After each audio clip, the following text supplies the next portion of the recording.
pagi saudara-saudaraku yang saya kasih dalam Tuhan. Salam sejahtera bagi saudara sekalian dimanapun saudara berada. Kita bersyukur pagi ini di dalam anugerah dan kasih dari Tuhan. Kita boleh kembali mengawali hari yang baru ini untuk bersama-sama bersekutu dengan Tuhan di dalam pembacaan dan perenungan firman. Namun sebelum kita bersama-sama membaca dan merenungkan sebagian daripada kebenaran firman Tuhan, mari kita berdoa memohon Roh Kudus menolong kita, memimpin kita di dalam segala kebenaran. Mari kita bersama-sama berdoa. Kami menaikkan puji syukur kepadamu ya Tuhan, oleh karena anugerah dan kasih-Mu, kami boleh pagi ini mengawali hari yang baru bersekutu dengan Tuhan di dalam pembacaan dan perenungan firman Tuhan. Kiranya Roh-Mu yang kudus menolong kami, menerangi hati pikiran kami sehingga kami mengerti firman-Mu dan sungguh-sungguh kami berpegang kepada kebenaran firman-Mu. Tuhan tolong dan sertai dalam pembacaan perenungan firman pada pagi ini. Sungguh firman Tuhan boleh menjadi berkat rohani yang besar bagi setiap kami. Pakai hamba-Mu dan berkati dalam pelayanan pemberitaan firman pagi ini. Dalam nama Tuhan Yesus kami bersyukur dan kami berdoa. Amin. Sekali pagi ini kita akan bersama-sama melihat satu bagian firman Tuhan di dalam kitab Mazmur nomor yang ke-32. Lembaga Alkitab Indonesia memberi judul bagi Mazmur ini yaitu kebahagiaan orang yang diampuni dosanya. Saya akan membacakan bagian firman Tuhan ini bagi saudara sekalian. Dari Daud, nyanyian pengajaran. Berbahagialah orang yang diampuni pelanggarannya, yang dosanya ditutupi. Berbahagialah manusia yang kesalahannya tidak diperhitungkan oleh Tuhan dan yang tidak berjiwa penipu. Selama aku berdiam diri, tulang-tulangku menjadi lesu karena aku mengeluh sepanjang hari. Sebab siang malam tanganmu menekan aku dengan berat, sumsumku menjadi kering seperti oleh teriknya musim panas. Dosaku kuberitahukan kepadamu dan kesalahanku tidak laku sembunyikan. Aku berkata, aku akan mengaku kepada Tuhan pelanggaran-pelanggaranku, dan Engkau mengampuni kesalahan karena dosaku. Sebab itu hendaklah setiap orang saleh berdoa kepadamu selagi engkau dapat ditemui. Sesungguhnya pada waktu banjir besar terjadi, itu tidak melandanya. Engkaulah persembunyian bagiku terhadap kesesakan. Engkau menjaga aku. Engkau mengelilingi aku sehingga aku luput dan bersorak.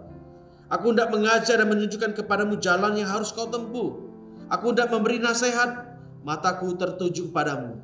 Janganlah seperti kuda atau bagal yang tidak berakal, yang kegarangannya harus dikendalikan dengan tali les dan kekang. Kalau tidak, ia tidak akan mendekati engkau. Banyak kesakitan diderita orang fasik, tapi orang percaya kepada Tuhan dikelilinginya dengan kasih setia. Bersukacitalah dalam Tuhan dan bersorak-soraklah, hai orang-orang benar. Bersorak-sorailah, hai orang-orang jujur. Sampai di sini pembacaan Alkitab. Saudaraku, hidup bahagia adalah dambaan dari setiap orang. Kalau kita berbicara mengenai kebahagiaan, pastinya setiap orang mempunyai pendapat masing-masing. Tetapi secara umum, banyak orang menganggap bahwa kalau orang punya banyak harta, bisa membeli ini dan itu, maka ia akan berbahagia. Tetapi benarkah orang yang memiliki harta yang melimpah, maka sudah tentu ia berbahagia? Suku ada seorang yang bernama Adolf Merkel, pernah menjadi orang terkaya di Jerman, tetapi hidupnya tidak bahagia. Karena itu dia mengakhiri hidupnya dengan menabrakkan dirinya ke kereta api. Ternyata suku kekayaan yang dimiliki seseorang tidak menjadi jaminan bahwa orang itu akan berbahagia. Mungkin juga ada orang yang mengatakan bahwa kalau dia menjadi orang yang tenar, memiliki kedudukan, mencapai prestasi yang tinggi, maka dia akan mendapatkan kebahagiaan. Namun kita harus akui bahwa banyak orang yang memiliki semuanya itu tidak merasa bahagia dalam hidupnya.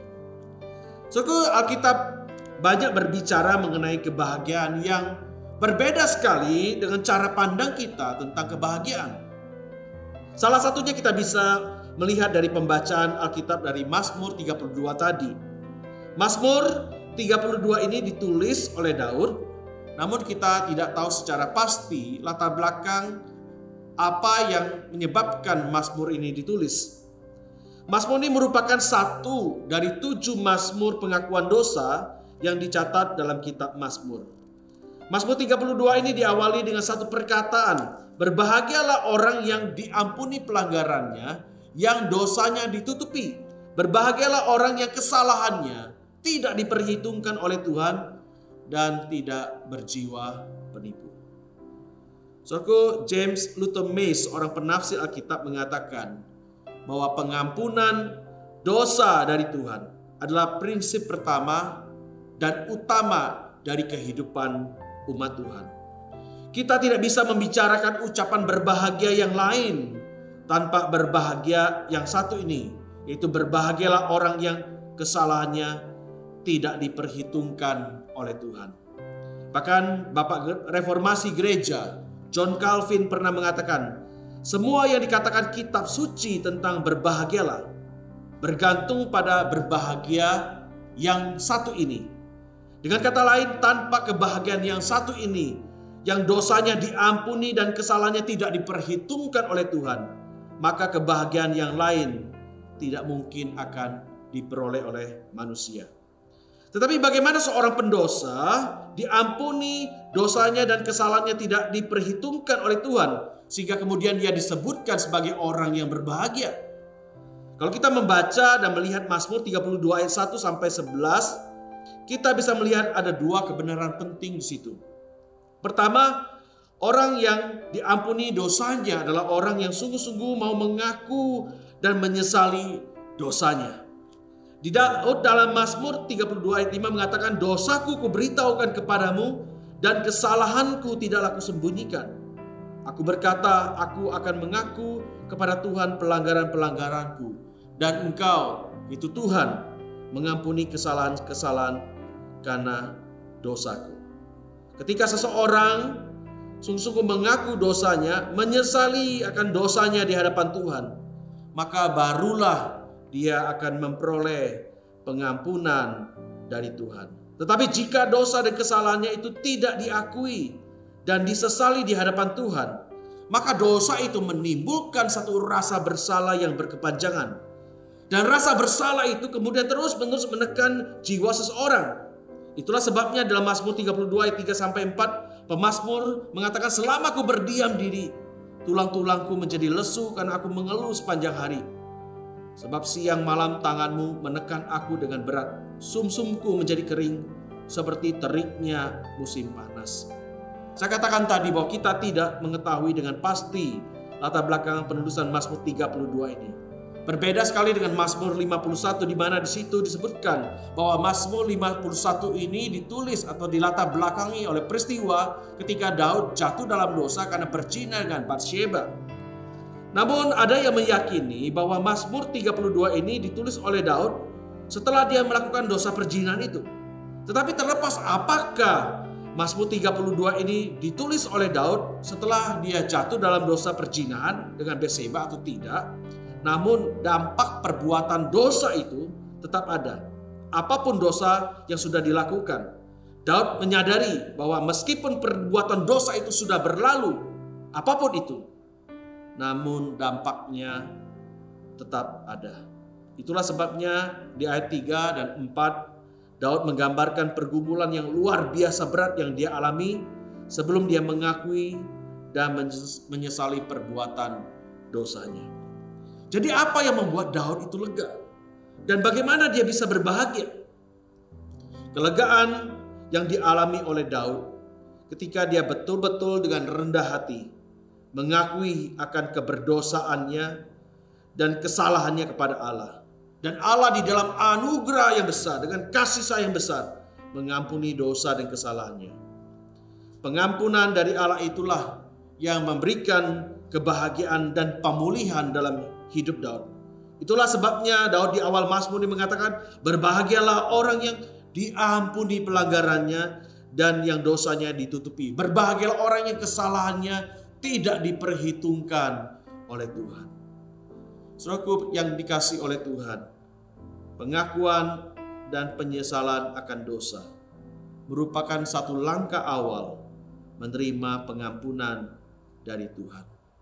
Tak kala kita berdosa terhadap Tuhan dan bersalah terhadap sesama kita, entah melalui perkataan kita, sikap maupun perbuatan kita, maka rasa bersalah akibat dosa itu tidak perlu selamanya menekan hidup kita. Sebab ada pribadi yang selalu membuka lebar-lebar tangannya untuk menerima kita ketika kita mengakui kesalahan kita dan ketika kita meminta pengampunan darinya. Maka Allah di dalam kemurahan yang besar itu akan mengampuni segala dosa kita. Tepat seperti apa yang dikatakan oleh Rasul Yohanes dalam 1 Yohanes pasal 1 ayat 9 yang mengatakan jika kita mengaku dosa kita, maka Ia atau Tuhan adalah setia dan adil sehingga Ia mengampuni dosa kita dan menyucikan kita dari segala kejahatan. Jikalau kita ingin mendapatkan kelegaan dari rasa bersalah oleh karena dosa, maka kita harus mengaku dosa kita di hadapan Tuhan dengan sungguh-sungguh. Dan kita menyesali segala perbuatan-perbuatan dosa kita. Dan kita memohon pengampunan dari Tuhan. Yang kedua disebutkan oleh pemazmur ini, yang tidak berjiwa penipu.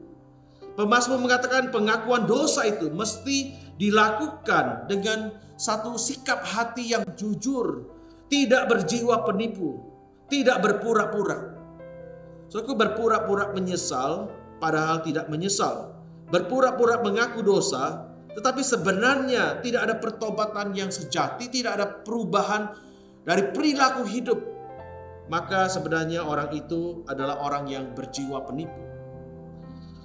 Orang itu adalah orang yang menganggap murah dan rendah anugerah dari Tuhan atau pengampunan dari Tuhan. Padahal untuk pengampunan dosa itu dibayar dengan harga yang mahal, yaitu dengan nyawa Kristus atau anak Allah sendiri. Saudara yang terkasih dalam Tuhan, manusia memang bisa menipu orang lain. Karena siapa yang bisa mengetahui apa yang ada di dalam hati manusia?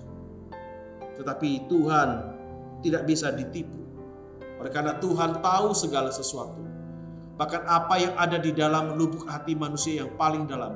Maka segala perbuatan-perbuatan yang tersembunyi yang orang lain tidak tahu, tapi Tuhan mengetahui. Kita tidak mungkin bisa menipu Tuhan. Kita semua terbuka di hadapan Tuhan. Karena itu kita tidak boleh memiliki hati atau sikap hati yang berusaha untuk berpura-pura mengaku dosa, tapi sesungguhnya tidak ada pertobatan yang sejati. Kita tidak berbalik dari cara hidup kita yang jahat, yang lama itu. Karena itu ya kita datang kepada Tuhan, kita dengan sungguh-sungguh mengaku dosa kita dan tidak bermain-main dengan kemurahan dari anugerah Tuhan itu. Akuilah dosa dan kesalahan kita di hadapan Tuhan dengan jujur. Sebab kita tahu Tuhan tahu segala sesuatu. Dan ketika kita dengan jujur mengaku dosa kita, maka Tuhan di dalam kemurahan memberikan pengampunan. Saudaraku yang terkasih dalam Tuhan, adalah orang-orang yang berbahagia apabila dosanya tidak diperhitungkan oleh Tuhan. Dan kesalahan-kesalahannya pun diampuni oleh Tuhan. Mari kita datang kepada Tuhan jikalau kita ada melakukan kesalahan dan dosa yang kita belum selesaikan di hadapan Tuhan. Mari dengan segala rendah hati kita datang memohon belas kasihan dan pengampunan Tuhan.